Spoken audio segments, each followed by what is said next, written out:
And for more reaction to the deal, let's bring in our former MLB executive, David Samson, the host of the Nothing Personal podcast with David Samson. David, in the break, I asked you how you're feeling, and you said things went down exactly as we have been saying it would on the podcast for the past 8 months. Break it down for us.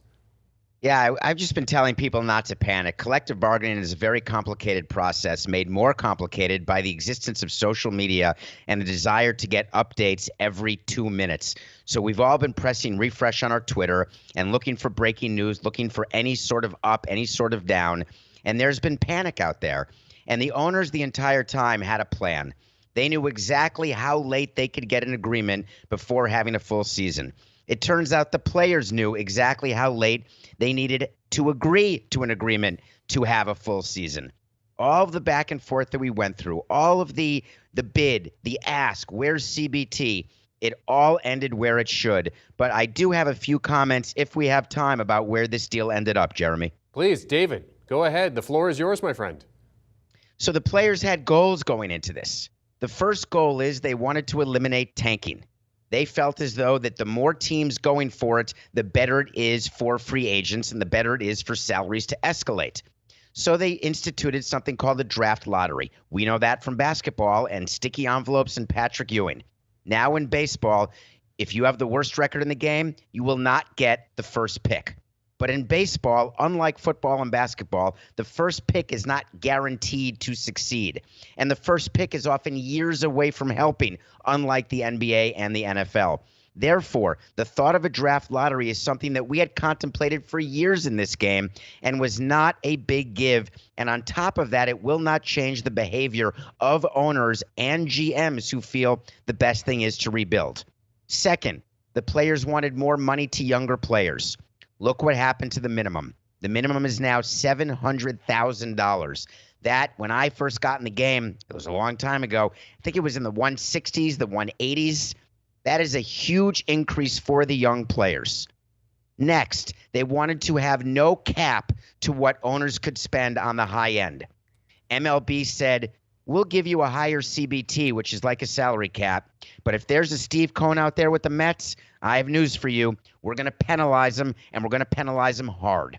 That's why right here at the end, you saw Scott Boras and his clients voting against this deal. Those are the players who they think will be impacted by fewer teams being willing to go over the cap, which now will be $230 million. But at the end of the day, the majority of players in this union had a great result from this collective bargaining agreement. They got more money. They got more money before arbitration. They got more money at a minimum. There are more teams in the playoffs, and the more teams in the playoffs, the more money owners feel they have to spend in the following years because revenues go up. So it is a win for the players. It is a not big loss for the owners. And guess what?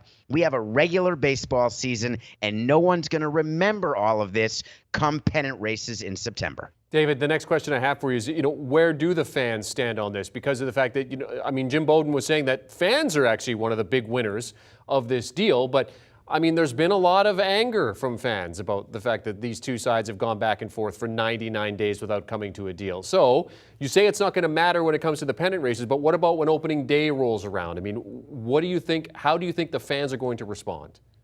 I think you'll see 99 red balloons floating in the air on top of all of the stadiums because the fans are going to be right there in sold-out ballparks, and they're going to be very excited it's back. Don't forget, we had a work stoppage in the NFL, in the NHL, in the NBA, and you know what? Fans realize that there's stuff that happens between employees and employers, but they're quick to forget. And the reason they're quick to forget is what fans want to begin with. They want players, they want games, they want victories, they want World Series championship parades. And they want a 162-game MLB schedule, which is exactly what they're going to get as the two sides have come to an agreement on a new collective bargaining agreement. David Samson, thanks for hopping on with us and giving us your insight and analysis as they've come to an agreement.